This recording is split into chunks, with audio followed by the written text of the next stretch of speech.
Okay, good evening everyone, and we're holding over here in PARSHAS CHUKAS, and this is one of the PARSHAS that very difficult things take place that are hard to understand, and I don't know, we'll call it a downfall, but it's the unfortunate mistake of Moshe Rabbeinu in this week's Parsha, which costs him and Arna Kain the schus to be able to go into Eretz Yisrael.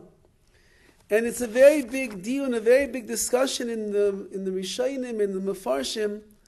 What exactly did Moshe Rabbeinu do that was so terrible that forfeited him a place in Eretz Yisrael? If we look in the Psukim, however, we know it's where the Klal Yisrael is complaining as they do so well, and they're complaining that there's no water, they're thirsty, Miriam has died, the bear Shal Miriam is gone. They begin to realize that they don't have any water, and they begin crying to Moshe Rabbeinu. And HaKadosh Baruch Hu tells Moshe Rabbeinu, listen Moshe, you're going to go, and you're going to take your mat, you're going to take your staff, and you're going to help to bring the water out of the rock. You're going to speak to the rock, and the rock will then begin to give over its flowing waters. And if you'll do that, it'll be an amazing, amazing Kiddush Hashem that you're going to make. So we all know the story. Moshe Rabbeinu comes, and the Jewish people are complaining, and he gets a little bit upset with them. Moshe Rabbeinu gets upset with them, and he tells them, "Yika Moshe zamanti v'nei Hashem," and he takes the mata that HaKadosh Baruch Hu commanded him to take. Vayakilu Moshe v'Aaron es hakahal. They gather everybody together, and he says, "Shimona Amarim, you rebellious ones," because the Klal Yisrael is complaining. You rebellious ones. Minasela zeh noitzu dechamayim. We're going to bring you water from this rock. V'yara Moshe's yadai. Moshe decides to pick up his hand. V'yaches hasel, and he hits the rock with his stick. Pa'amayim, not once but twice. V'yetzu mayim rabim v'teish ta'eda. Everybody drinks. Ubirim and the cattle. Everybody drinks, and they're all now satisfied. Pretty miraculous. We're not in the habit of hitting rocks, and water comes out of the rocks, and you can feed an entire nation of people. So Moshe Rabbeinu seemed to get a little bit agitated. Moshe Rabbeinu hit the rock. He didn't talk to the rock. But at the end of the day, Moshe Rabbeinu is the emissary of Hashem. He was able to bring water out of the rock. Klal Yisrael sees miracles are still following them in the desert. So what's the big deal? What did Moshe Rabbeinu do that is wrong? V'yorm Hashem el Moshe v'el Hashem said to Moshe and Aaron, Yan lo mantem bi. Since, and this is a question exactly how you translate these words, since you did not believe in me yourself, or you did not cause the Jewish people to believe in me, l'akdisheni le'enei b'nei Yisrael, to sanctify me in the eyes of Klal Yisrael, l'chein lo yisaviu l'kahal hazeh la'aretz asher nasati lem, you now will no longer be able to bring them into Eretz Yisrael, into the Holy Land. And the Mefarshim all over here ask, what did Moshe Rabbeinu do that caused him to look like in the eyes of Hashem that he didn't believe in Hashem? And what did Moshe Rabbeinu do that was so terrible that because he hit the rock and the water came out of the rock, so therefore Klal Yisrael didn't believe in him? I mean, if you hit a rock and water comes out of the rock and everybody knows that you're acting on behalf of Hashem, doesn't everybody realize that HaKadosh Baruch Hu is the one who did this, and therefore you should believe in Hashem? What did Moshe Rabbeinu do that was so terrible that caused him to be chastised by the Rebbeinu Shalom? He's told in very harsh terms, you were not Mekadesh, you did not sanctify my name, and therefore you did not believe in me, and Klal Yisrael did not believe in me. And because of that, I'm going to give you the most extreme punishment. And that punishment is, you are not going to be the one to carry Klal Yisrael into Eretz Yisrael. The Moshe Rabbeinu did was so terrible. So this, like I said, is not my question. This is the question of all of the Mefarshim, all the commentators over here ask this question. The Ohr HaChaim HaKadosh brings down 10 different opinions on this question. He doesn't like any of the opinions. And he goes on to his own pshat, how he understands. But I just want to share with you one of the famous opinions that the Ohr HaChaim brings down, and that's what I'd like to discuss tonight. Says the Or HaChaim, he's quoting in his sixth opinion of what it is that Moshe Rabbeinu did wrong. He quotes the words of the Rambam. And the Rambam says, what was the terrible sin of Moshe Rabbeinu? What did he do that was so terrible that caused him to lose out on the great schus to bring Klal Yisrael into Eretz Yisrael? Perush ki hikpin Hashem alav. HaKadosh Baruch Hu was upset with him. Ala sher nisrages ala eda, because he got angry with Klal Yisrael. The reason that HaKadosh Baruch Hu was so disappointed and he was so makpid, he was so strict with Moshe Rabbeinu was because Moshe was nisrages. He got angry at the Jewish people. Umisi bezu, and because that Moshe Rabbeinu got angry with Klal Yisrael, chashvu, they began to think, Gam Hashem bekas imayim, Hashem must be angry with us as well. Everything that HaKadosh Baruch Hu, that Moshe Rabbeinu does, he's an emissary of Hashem. Every time that Moshe Rabbeinu opens his mouth, he's a Navi. He's only talking what HaKadosh Baruch Hu wants him to say. Whatever action Moshe Rabbeinu does, how he behaves in response to Klal Yisrael, he is a shaliach. He's the messenger of Hashem. He's representing Hashem's deepest desires in this world. If Moshe got upset with us, that must mean that Hashem is upset with us. And therefore he says, Asher lo yechein haya, and it's not true. HaKadosh Baruch Hu was not angry with Klal Yisrael at this time. And Moshe was nisrages. Moshe Rabbeinu got angry and upset on his own. And as a result of the anger that Moshe Rabbeinu expressed to Klal Yisrael, says HaKadosh Baruch Hu, you showed that you do not believe in me. Now we'll have to understand why that is. And you made it that Klal Yisrael lo himantebi would not believe in me as well. And therefore you are not going to be able to carry the Jewish people into the land of Israel. Yes, Edwin. I'm sure you do in some way, and with you also, maybe last year we discussed this, that Moshe didn't get angry with anything. He always managed to control his temper. Correct. Well, I mean, how do you understand the words? Hashem told him, I want you to talk to the rock. Speak gently, speak kindly, and the water is going to come out by itself. The Jewish people now are acting up, and Moshe Rabbeinu says in no uncertain terms, Shimuna Hamorim, the rebellious people, listen to what I have to say. And he seems to be very agitated. And instead of talking to the rock, what does he end up doing? Instead of talking to the rock, he takes his staff and he hits it not once, but twice, and only then does the water begin to come out. So that's not anger?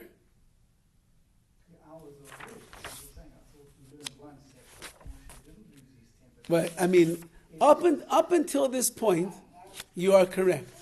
Up until this point, Moshe Rabbeinu, although the Jewish people were driving him absolutely crazy in the midbar, he never once lost his temper.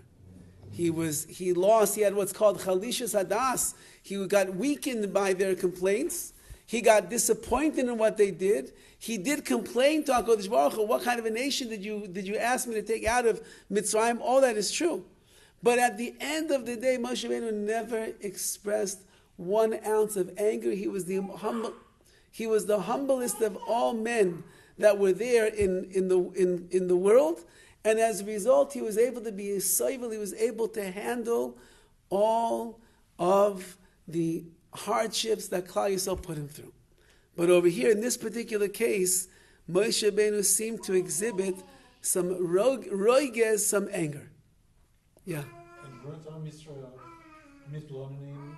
I mean, this was a real complaint. They needed water, and they're not mitonim here. Why did he call them rebels?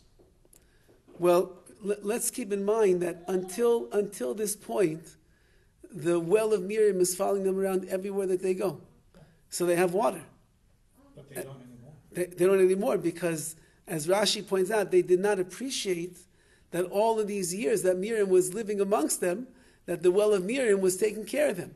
So HaKadosh Baruch Hu took it away for a moment, for them to realize that HaKadosh Baruch Hu has been providing them with water all of this time. And just as He took care of them until that point, they should have realized that Hashem will take care of us now. So you don't start going into chaos, and you don't start getting upset, and you don't start bothering Moshe Rabbeinu because you don't have water. You wait your time. The water is going to come. You turn on the pipes are going to work, and there'll be water for Klal Yisrael. He certainly didn't bring them to this point in the wilderness to cause them to die of a lack of hydration. So therefore, Moshe Rabbeinu was getting very disturbed by the nature and the actions of the Jewish people, and he calls them Hamorim, he calls them these rebellious people that are not appreciating everything that Hashem does. So the Rambam says, so what was the chait, what was the sin of Moshe Rabbeinu? The sin is that he got angry the first time in his life that he exhibited any ounce of what we call a human being. He was way above everything all of his life.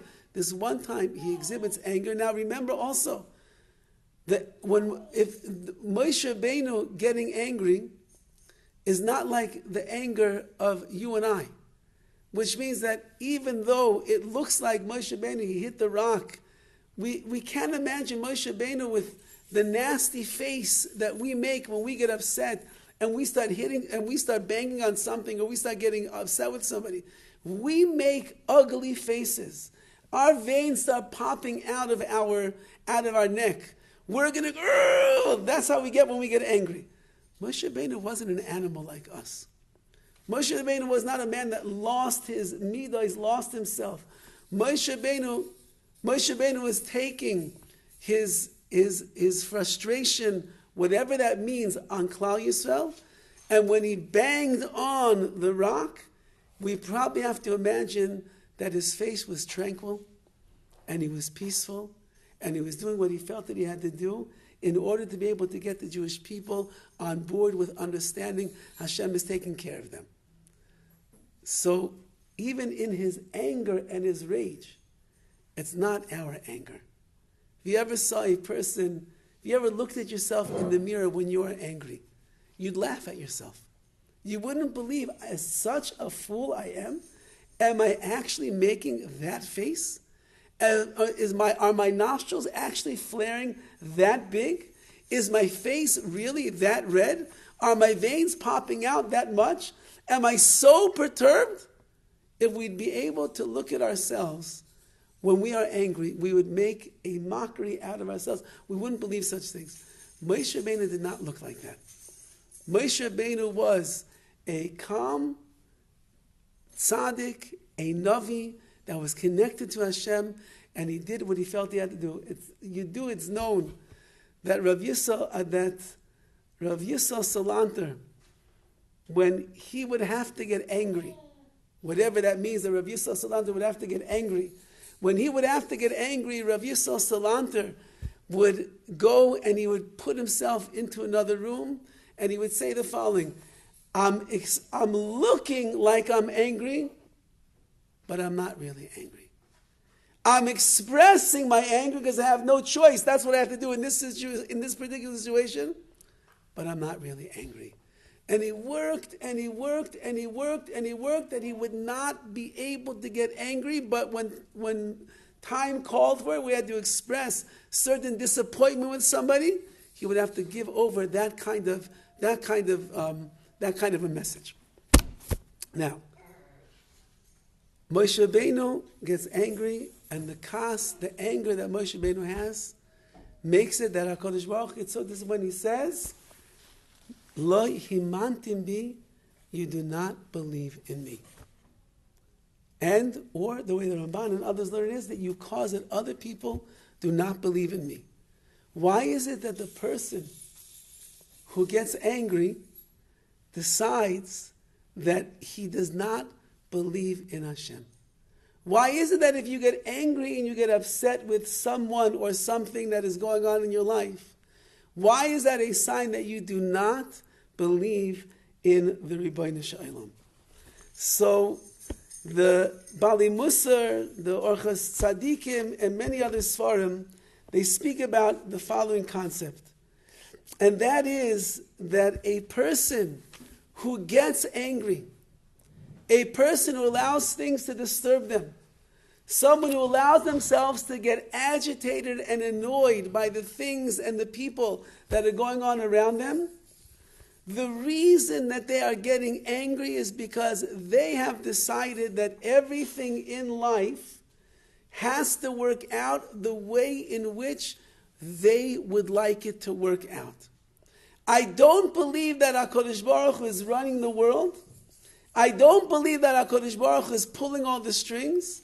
I don't believe that HaKadosh Baruch Hu is making all of the situations that are going on in front of me all of the time. I don't believe in that. I believe that I am in control and the world should run away according to the way that I want the world to run.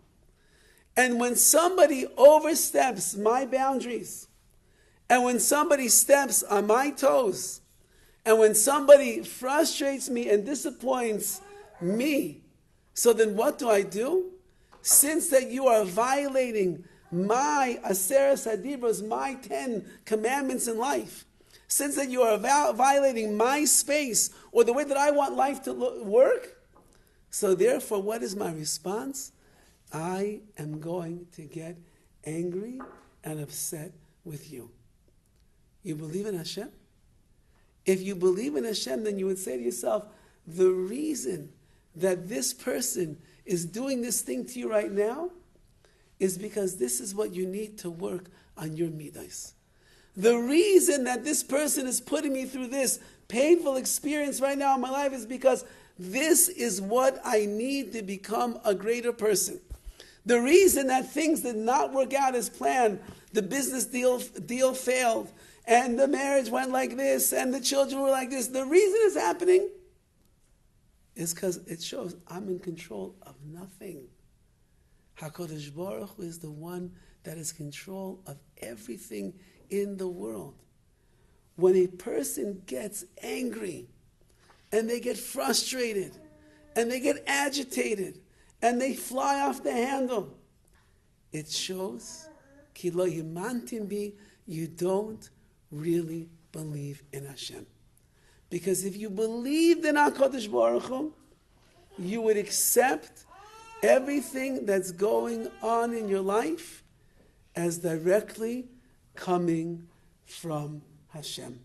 There's an amazing interview that you can catch online of Rav Tzvi Kushelevsky, the great Rosh Hashiva, 88 years old, that had a baby, together with his wife, who was 57 years old when they had the child. 88 and 57, you do the math, it's almost impossible. It is impossible. But Hashem made a miracle. HaKadosh Baruch Hu blessed them with a healthy, beautiful child. Eliyahu should grow up to be from the Tzaddikim and the Gedolei Yisrael. Now, he's being interviewed by this young fellow who's amazed by the Rosh Hashiva. He's 88 years old. His commitment, his tenacity, his energy. He never stopped believing. He's davening to HaKadosh Baruch Hu 50 years, 60 years, 70 years. Give me a child. He never gave up hope. So, Rav Tzvi Kushelevsky, an 88-year-old man, he's old enough to be the kid's great-grandfather, maybe great-great-grandfather.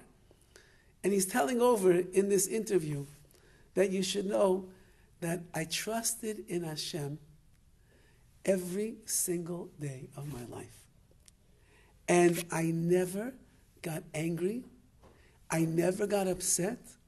I was never depressed. I was never despondent. And I also never gave up hope. I actually believed that if I keep davening and I keep praying to HaKadosh Baruch Hu, I knew that Hashem is going to answer my prayers. And he says, as a matter of fact, every single day of my life, I felt myself growing in Torah, growing in Avodas Hashem, growing in my midos, growing in my emunah, growing in my bitachon. I felt myself growing and growing and growing and growing. I lived 65 happy years, even though that HaKadosh Baruch Hu never gave me the blessing of having a child. And now that I have one, 88 years old, you should know I never doubted for a moment that Hashem was going to answer my prayers.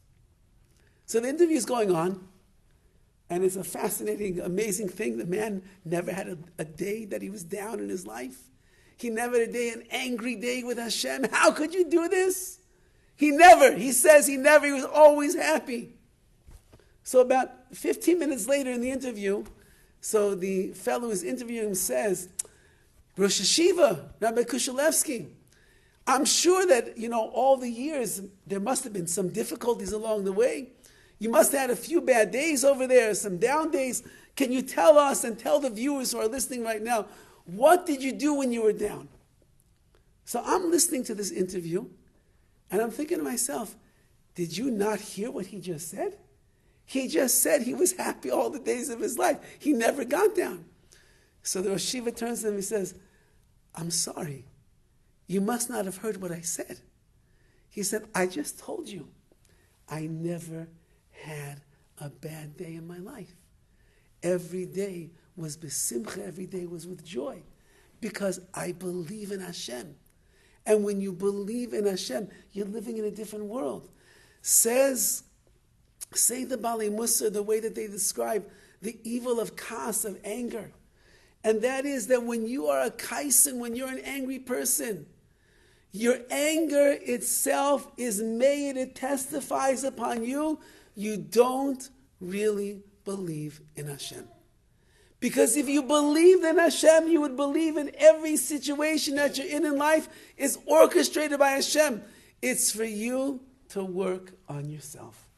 It's for you to become a greater person. It's for you to raise the bar of your game in Avodas Hashem, in your midos, in your moon, in your bitachon. It's for you to become greater. And if you're getting angry, and you're getting upset, and you're getting disturbed, it must be a sign that in your amunah, in your faith, you are weak, and you have to strengthen that. Says HaKadosh Baruch Hu, you know what was so terrible about the fact that you got angry? Lo himantem bi, you did not believe in me, lahakdisheni, in order to sanctify me, le'enei b'nei Yisrael, in the eyes of Klal Yisrael. If they would have seen you, Moshe Rabbeinu, they would have seen you under the pressure. They would have seen you dealing with the nation that doesn't stop complaining. And you would have stayed calm. And you would have gone to the rock. And you would have talked gently to the rock. And you would have said, HaKadosh Baruch Hu has commanded you to give forth your flowing waters. Do you know what a Kiddush Hashem that would have been? Do you know how he would have sanctified HaKadosh Baruch Hu's name? But not only did you not believe in me, you caused that the rest of Klal Yisrael also did not fortify their amunah and their belief in me as well. Because instead of seeing a man who controlled himself, on your level, Moshe Rabbeinu, on your madrega, they saw a person who got upset. And a person who gets upset is lacking real amunah, lacking real belief in HaKadosh Baruch Hu. There's a famous story in the Gemara. I'm sure that all of you are well aware of this Maisa. And it's a story with the great Hillel HaZaken, the great Tzaddik Hillel. And it says the following, Maisa b'shnei b'nei Adam, there was a Maisa story that took place with two people. Shehirmu zeh zeh, they made a deal, they made a bet with themselves. Amru, and they said, Kol mi sheyelech v'yaknid es Hillel. Anyone who can go to Hillel, the great Hillel, the humble Hillel, the calmest, most tranquil person in the world, and get him angry, Yitol arba meos zuz, the other one will give them 400 zuz, an exorbitant amount of money. So they made a bet. Everybody knew Hillel HaZaken. The anvanusa, the humility of Hillel was like nothing else in the world. So they said, I bet I could be the one that's going to get Hillel angry. So what happens? So Amar, Echamem, Ani Aktinenu. I'm going to be the one that goes and gets him angry. Oh, he said, that was the deal. I'll be the one that goes. I have a way to get Hillel angry. There was some video that came out maybe a year or two ago. There were these yeshiva bachim that went to the Hemsley Palace. But what is it? That's in England over there? Buckley Palace. Buckingham Palace. And you know that they have the guards are not allowed to have any facial expressions, no emotions, they can't smile, nothing. So these yeshiva bachrim, they decided they're going to get one of the guards to laugh. So this one guy, he's a comedian of a guy, he goes over and he's trying his best. And the guard is holding himself as good as he possibly can. 1 minute, 2 minutes, 3 minutes, 5 minutes. Finally, this kid does something, and it's so funny. The guard who's in his outfit, it's usher, you get executed if you smile. He ended up starting to crack a smile, and then he laughed, and that was it, game over, he got him. So here you have this one guy who's coming on and says, I'm going to get Hillel. He thinks he's so calm. He thinks he's so humble. He thinks he can't get angry. I'm going to get him angry. So, Oisa Yom Erev Shabbos. He picks the perfect day. Erev Shabbos Kodesh. Everybody knows Friday afternoon. Ooh, the Yetzer Hara is working double time on Friday afternoon. If there's a house that doesn't have one of the husband or the wife screaming, or both of them screaming, or the kids screaming, or chaos and pandemonium breaking out, it's not an Erev Shabbos. So he picks the Erev Shabbos Kodesh, and he comes to the house of Hillel. The Hillel chayfif es roshai. Hillel was in the midst of washing his hair. They didn't wash the way that we wash 5 times a day. They would wash maybe once a week if they were lucky. It was a big ordeal. You had to go down to the bathhouse, heat up the water, pour the water in. It was a big ordeal. So Hillel's getting himself ready to cover Shabbos Kodesh. He's finally enjoying after a long week. Imagine how many hours Hillel had learned, how many hundreds of people that he had taught, how many dozens of shiurim he had given. He was wiped out and worn out. It's Erev Shabbos, Friday afternoon. He has a lot to do. And he's in the midst of washing his hair. And suddenly, halach ve'ovra al Pesach beisai, and now this one fellow, this jokester over here, wants to get Hillel to get angry. He passes by the front door of Hillel. Omar, and he starts calling out, Mikan Hillel, is Hillel here? Mikan Hillel. Hillel, you call him Hillel? Hillel was the Nasi. Hillel was the leader of Klal Yisrael. He's the Gadol Hador. It's like walking to the house of the Chavetz Chaim and saying, Yisrael Meir is here. Yisrael Meir is here. Who would do such a thing? You would say, excuse me, is the Chavetz Chaim available? He walks to the house, Erev Shabbos. Hillel's busy washing his hair. Hillel's here. Hillel's here. So immediately Hillel wraps himself up and he goes out to see what's going on over here. So Amar Loi Beni, he says, my child, Ma'ata mevakesh, what do you need? Everything okay? You're coming to my house on an Erev Shabbos. You must have a big shayla. What's going on? So Amar Loi, Sheila Yeshli Lisha, I have a big important question to ask you. Now, the language of she'ela, of question, usually has to do with halacha. Somebody comes to bother the Rav on Friday afternoon. So what is he bothering with? He must have a big shaila. The chicken, he doesn't know. Is the chicken kosher, not kosher? He ended up, he doesn't know. Is the Eruv up for Shabbos? Can he walk his baby? He doesn't know. So he's coming to ask a big shaila. So Amalai, shaila yeshli, I have to ask you a question. So Amalai, shal bani, ask me, shal, ask. Whatever you need to ask. So he asked him, Mibnei ma reisheim shel bavloyim, saglaglois. Why are the heads of the Babylonians so round? This is really bothering me. Hillel, maybe you could answer my question. Why are the heads of the Babylonians so unusually round?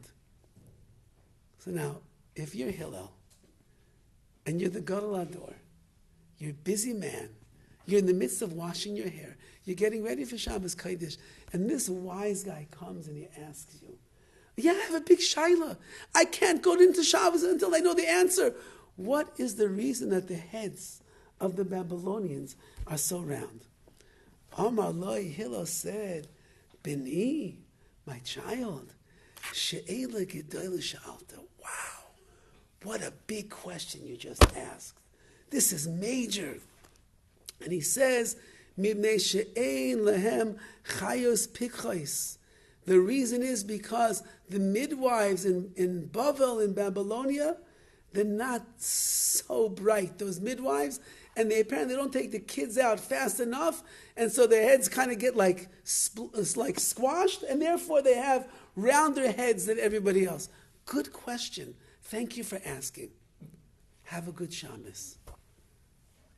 Oh, says the man, he was not expecting that answer. And he goes away. Says the Gemara, halach v'hintin sha'achas.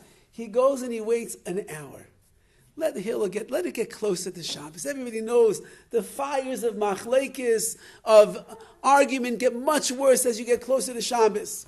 And he comes back. Chazar mikan Hillel, is Hillel here? Is Hillel here? Nis'ate v'yatzali krostos. So now somehow Hillel is still washing himself. And he wraps himself up again. Amaloi b'ni matam mevakesh. What do you need? So Amaloi she'ela yesh li, I have a big question. Amaloi shel b'ni, shall ask me. And he says, Mibnei ma'eneim shel Tarmoidian. There was a nation called Tarmoidian. Why are their eyes, truthais, why are their eyes so like glassy and slanty? What's with their eyes? So he says, Shaila Gedei L'Shalta. Wow, what an amazing Shaila. Let me go pull this farm off the shelf. I have to take a look into this and start looking through everything. Mibnei Shedarim Bein Achaylos, because Hashem made a miracle. They live in a very sandy area, and therefore the only way the sand is not going to agitate their eyes is if their eyes are a little bit closed more than other people. So that's why Hashem made it like that. Good question. Have a wonderful Shabbos. Halach v'imdin shachas. He goes and he waits another hour. Chazav v'amar, and he says, Mikan Hillel here. He's trying to really get under his skin. No, you cannot get under Hillel's skin. Nis'ate v'yatzli krosai. Hillel wraps himself up again. He says, yes. What do you need? So Amaloi, he said, I have a big shaila. Amaloi, no, ask me the question. And he says, Mibnei ma ragleim shel Afrikim. Rechavis, why are the feet of the Africans so wide? So Amaloi b'ni shaila gedei. Wow, what a great question. And he says, Mibnei shedarim bein bitzei amayim, because they live in certain areas where there's a lot of water and they have to walk through over here and there and so on and so forth. And therefore, their feet have become flattened. Amaloi, so he said to him, Shailas harbe yeshli lishoil. I have a lot of questions to ask you, Hillel. However, misyara nishema tichais. Maybe I'm going to get you angry. I realize it's Friday afternoon. You didn't get finished getting ready yet. You have a lot to do. You probably have more people you have to see. I'm afraid to ask you. So Nita v'yashal in front of him, and he said, Kol sheilois sheyesh l'chal lishoil Sha'al. Whatever questions you have to ask, go ahead. I'm all yours. Amaloi atu Hillel shekar noischa Nasi Yisrael. Are you the Hillel they called Nasi, the leader of Klal Yisrael? Amaloi hein, yes. Amaloi imatu, if you are the one, lo yirbu k'maischa v'Yisrael. God forbid there should be more people like you amongst Klal Yisrael. So Amaloi b'nimi, why would you say such a thing? And he says, because shibarati al yodcha arba me'ozuz, because I made a bet with my friend that I would be able to get you angry, and nothing gets you angry. And I lost 400 zuz, an enormous amount of money. So Hillel said to him, Havizar beruchecha, be careful with your spirit, your ruach, your midah is who you are. Kedai hu Hillel sheta'abed al yoda arba me'ozuz, va'arba me'ozuz, ve'Hillel lo yakpid. It is better that you lost 400 zuz than the Hillel got angry for even a second. Hillel understands whatever is happening in a person's life, HaKadosh Baruch, it's all a test. HaKadosh Baruch is sending it. He's going to make it to see, can you hold on to your midos? Can you hold on to your cool? Or you're going to lose it? What kind of a person are you? Are you a winner or a loser? Are you going to win the battle of anger and hold yourself down and subdue yourself and not let it drive you crazy? Or are you going to lose the battle and you're going to fly off the handle? And then the smoke is going to start shooting out of the nostrils, and your hair is going to start standing on end, and your face is going to start shaking, and you're going to scream and scream and scream and scream. And then what do you accomplish? Everybody around you can't stand you. Your children think you're a lunatic. Your wife doesn't even want to talk to you. What did you gain? Nothing. You lost everything. Moshe Rabbeinu was on the edge of taking Klal Yisrael into Eretz Yisrael. He was destined. That was his mission in life. Take them out of Egypt, bring them to Sinai, get the Torah, go through the wilderness, and come to Eretz Yisrael. Moshe, you don't believe in me? Of course I believe in you, Hashem. Who doesn't believe in you more than me? I see you, panim, face to face. Moshe, why'd you get angry? Angry? I got angry? Didn't you call them rebellious? Didn't you hit the rock when I told you to talk to the rock? You would have Mekadosh Shem Shemayim. You would have sanctified my name. But you got angry. Moshe, you can't be the one that's going to bring Klal Yisrael into Eretz Yisrael, because their emunah, their levels of trust in me, in Hashem, their levels of believing in HaKadosh Baruch Hu are going to have to be so high in Eretz Yisrael. And you just showed me that there's a fault in your emunah, in your belief in me, because of your anger. Says HaKadosh Baruch Hu, the punishment is neither you or Aaron are going to take Klal Yisrael into the Holy Land. You're stuck here right now. The Ramban writes in his famous letter to his son, it says, Shenem, he's speaking over there about anova, about humility, and humility is going to be what's going to conquer all kas, all anger. And he quotes a pasuk in Koheles, V'haser kas milibecha, wipe away anger from your heart, V'havera mibsarecha, and you will remove evil from your skin. And over there we say, what is the Ra? Ein Ra Ella Gehenna, and that means you'll remove yourself from the fires of Gehenna down there if you remove kas, anger from yourself. Says Rav Dan Segel, one of the great mashkichim of our generation, he says you should know Gehenna is not only for down there.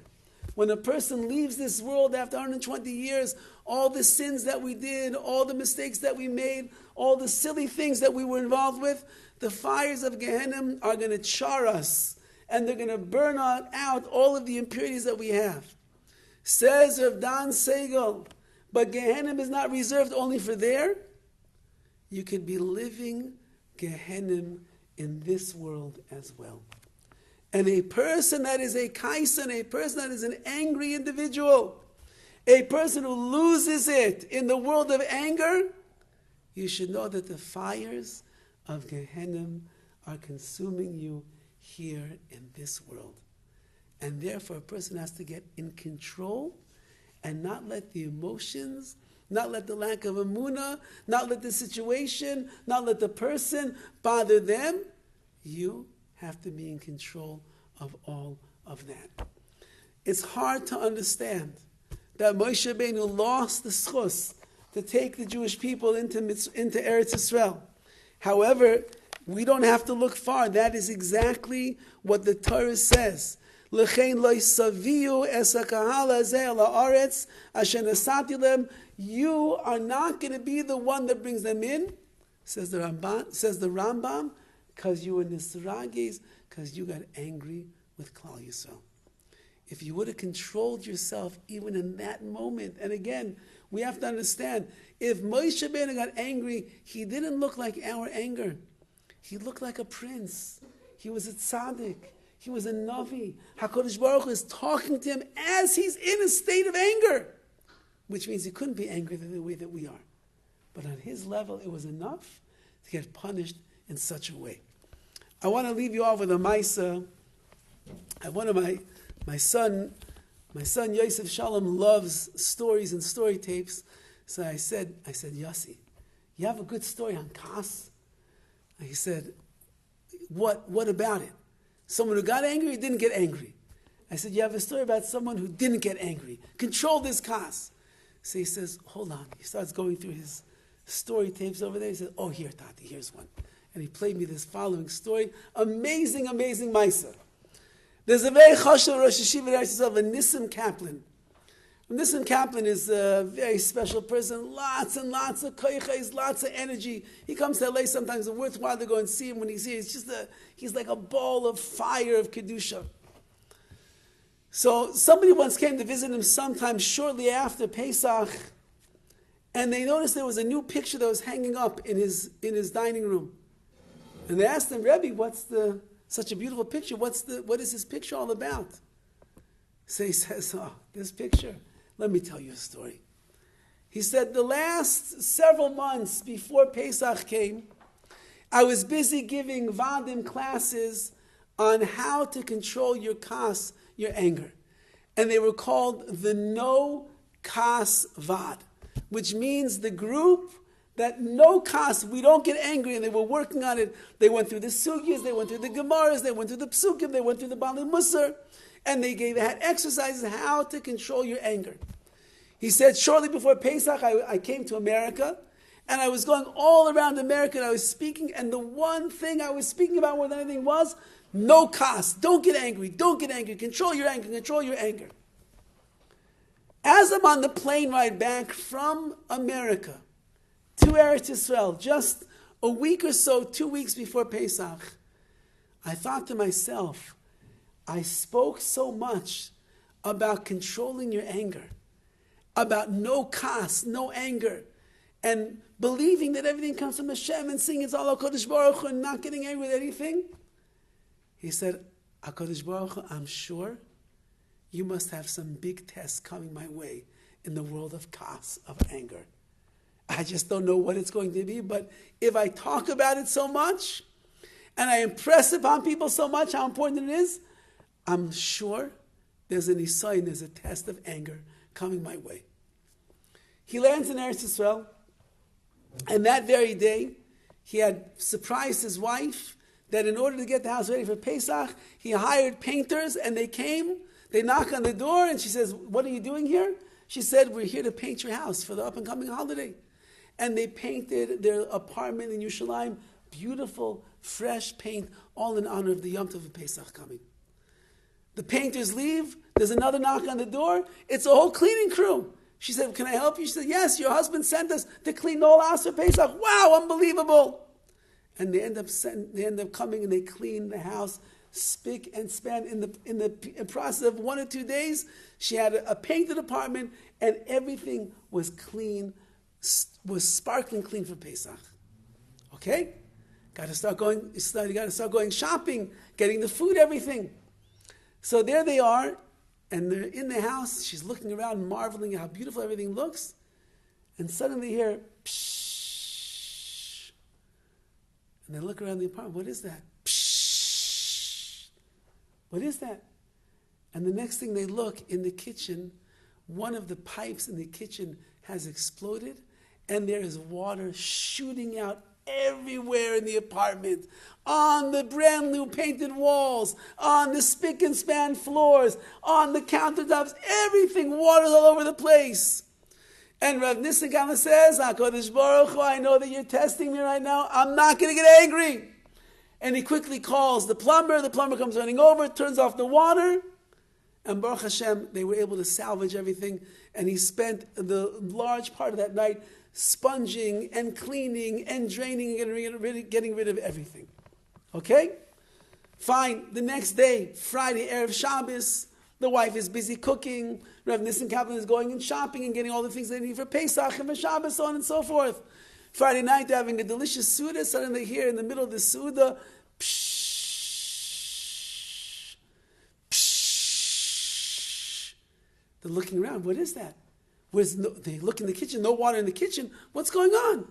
And he hears it's coming from outside. He looks and he sees the main pipe of their house has exploded and the water is shooting out onto the streets over there in Yerushalayim. And they turn off the valve. Baruch Hashem, the water stops. But now it's Friday night, and the Kaplan family has no water for the rest of Shabbos. They have a lot of little kids in the house. Not such an easy thing. No water. Baruch Hashem, the neighbors very kind to them, took care of them. And he says, Hashem, I know you're testing me. I'm not going to get angry. Shabbos is over. The plumber comes. He fixes the pipe. Everything is good. Okay? It's Sunday, and Pesach is now a few days away, and the kids are getting hungry. So the father says, okay, let me give you something to eat. He says, Mommy made some delicious fish before Shabbos. He goes into the fridge. He takes out the fish. He makes plates for all the kids. He puts it on the table. And the kid says, ugh, this is terrible. And his father says, we don't talk about food like that. No, Tati, smell it. It's horrible. It's terrible. It tastes terrible.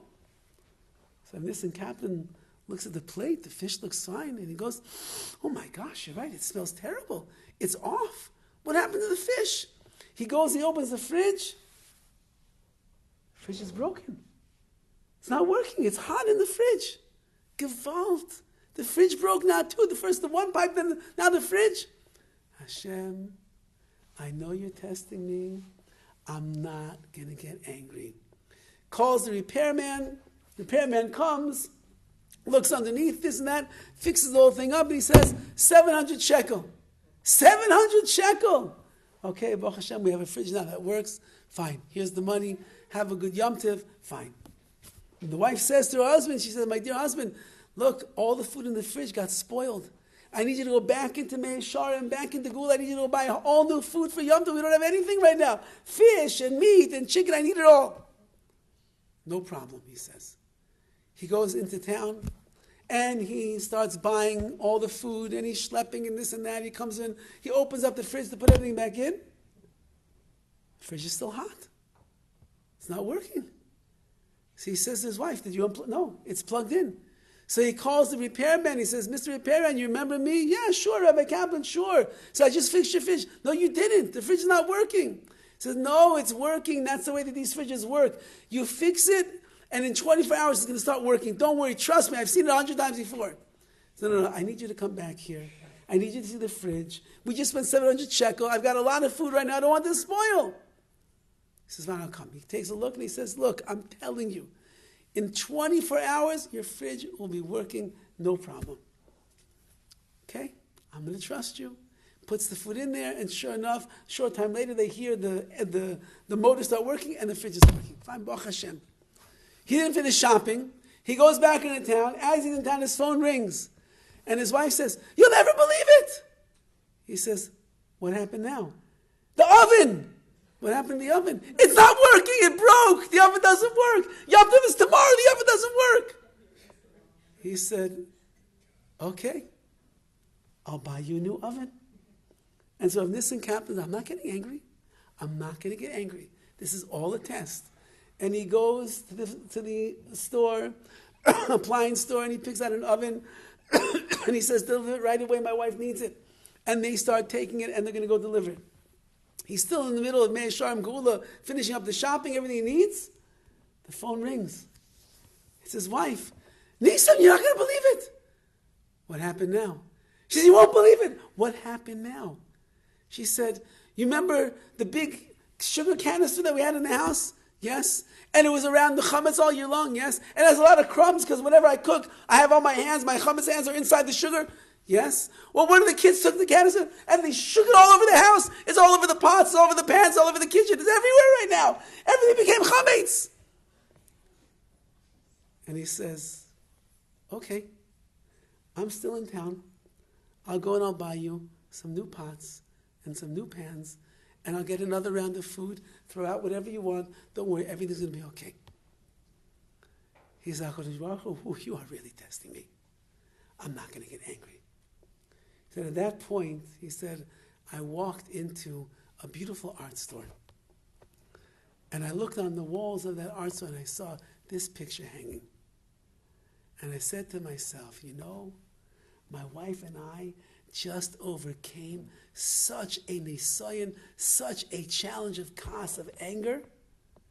I want to buy a picture to remind myself that any time that I get angry, anytime I start getting upset, I'm going to look at that picture to remind myself, just as I overcame all the other challenges of anger that HaKadosh Baruch Hu laid in front of me, I can overcome this challenge of anger as well.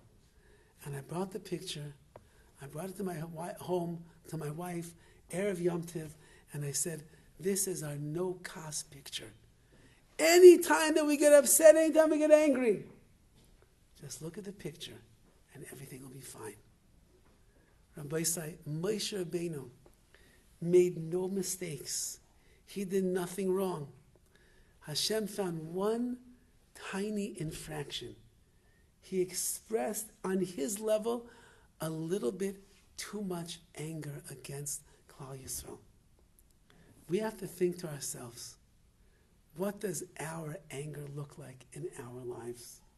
How do we talk when we are under pressure?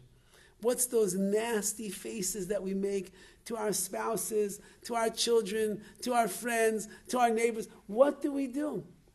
And if we're not in control of our anger, that means our anger is in control of us. And then we win nothing. Nothing at all. When the showdown comes and we scream and we yell and we make faces and we get angry and so you won nothing. You lost it all. Moshe Rabbeinu lost it all. What he would give to be in Eretz Yisrael. In Mitzvah Hashem, we will take the messages of the Parsha. We'll understand that you could be living in Gehenna in this world with the fires of kas, of anger, cooking underneath your feet and underneath yourself when you get angry. And in Mitzvah Hashem, the more that we are ma'amin and that we believe in HaKadosh Baruch Hu, we realize that everything that Hashem is doing and every person that Hashem is sending, it's all from Hashem to help us control our anger and not get upset and not fly off the handle. Then, like Hashem says, then you show me that you believe in me. And other people will admire you for what you are doing, how you believe in HaKadosh Baruch Hu, and you control yourself. You'll inspire other people as well. Like the Sheni B'Seich B'nei Yisrael. And then there'll be Kiddush Shem Shemayim in the eyes of all of Klal Yisrael. And that will lead us to the greatest Kiddush Hashem of all. And that is the moment that we've all been waiting for, which is the Bias Goyal Tzedek, the coming of Mashiach Tzidkenu, B'mheira V'yameinu. You're welcome. Good to see you.